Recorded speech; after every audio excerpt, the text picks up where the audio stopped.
This is where the Giants call home, AT&T Park.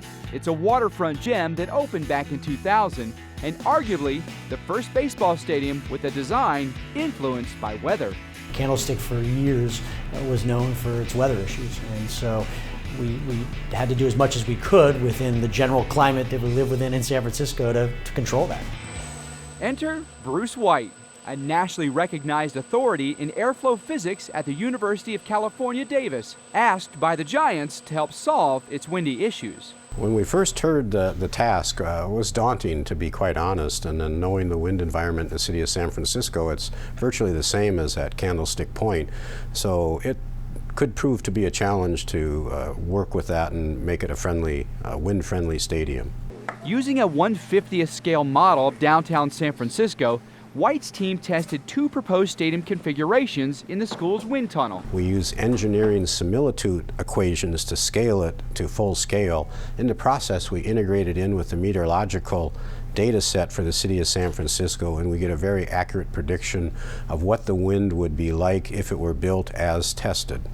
The blueprint the team architects originally favored had the grandstands to the east. This gave most of the fans a beautiful panoramic view to the west of downtown San Francisco. Now, the only problem with that is during baseball season, April through October, the prevailing wind in San Francisco is out of the west and northwest.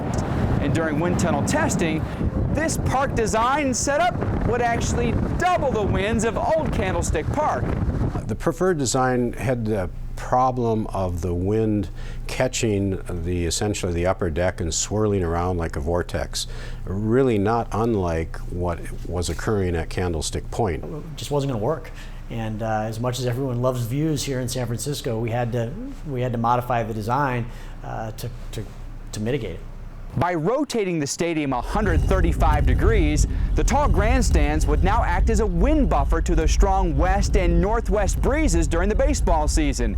It was this subtle change, all for the sake of weather, that would also create, inadvertently, one of baseball's most iconic right fields, as home runs would splash down in McCovey Cove. That right field wall and the opportunity for balls to end up in the bay, sort of mitigated at some level the loss of that skyline view. I think I was quite surprised and pleased that they listened to us and ultimately built it the way it proved to be the best in the wind tunnel. And I think they've been happy with it ever since. A savvy move by a baseball team that used brains instead of brawn to hit a weather home run. Where in any number of years at Candlestick Park, we didn't ever manage to win it all. We've done it twice here, and that says a lot.